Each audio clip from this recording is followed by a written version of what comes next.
Welcome back to the Bold and Understanding channel.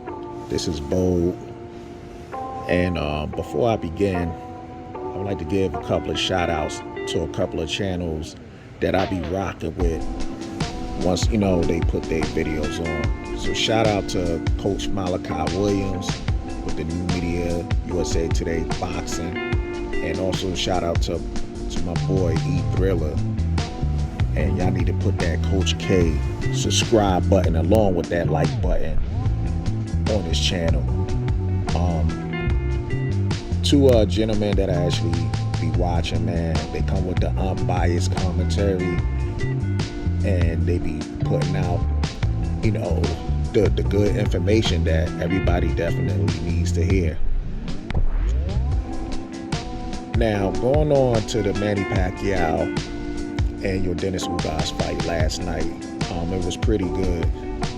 I definitely bet my money on your Dennis Ugas, and it was a good win for your Dennis Ugas. I mean, he was controlling the fight with the jab a lot, and every time Manny was trying to get off on your Dennis Ugas had an answer for it. I mean, he was hitting Manny to the body a lot, catching Manny with that overhand right, and basically controlled the fight. Now, Manny Pacquiao did have his moments in that fight, but it just wasn't enough, as your Dennis Ugas was pretty much dominating the fight. I personally scored it 116-112. I know there are some people out there that only gave Manny Pacquiao one round, and I can see, how you can make that case. But I just thought overall, your Dennis Ugas won that fight at least 8 rounds to 4. Now, I noticed there's a lot of people out there. They coming up with the, Manny is old, which is a legitimate excuse. I mean, the man is 42 years old, and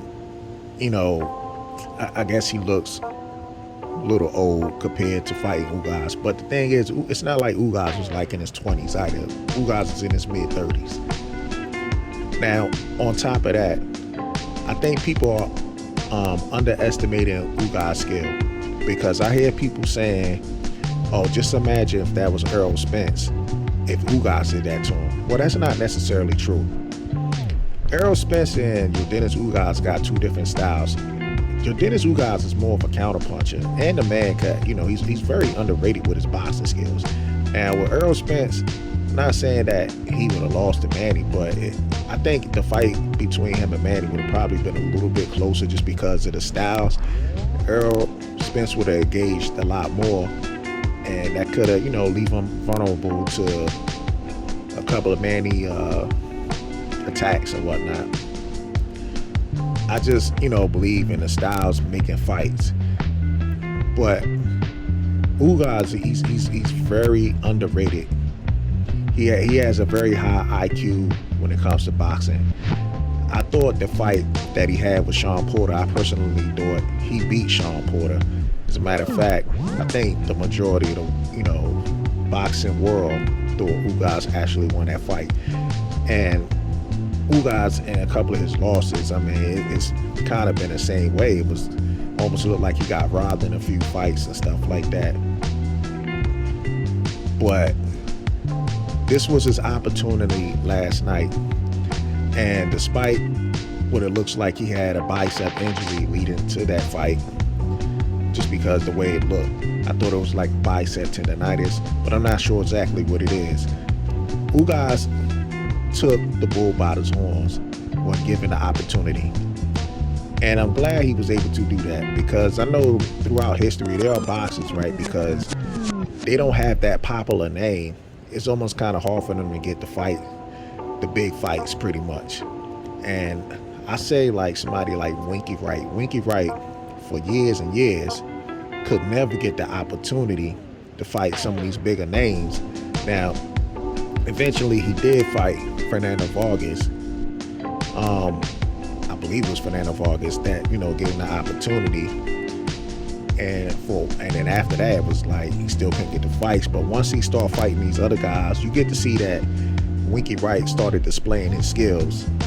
and people started to respect him more because they're like, man, this dude could actually box, and you could no longer ignore him.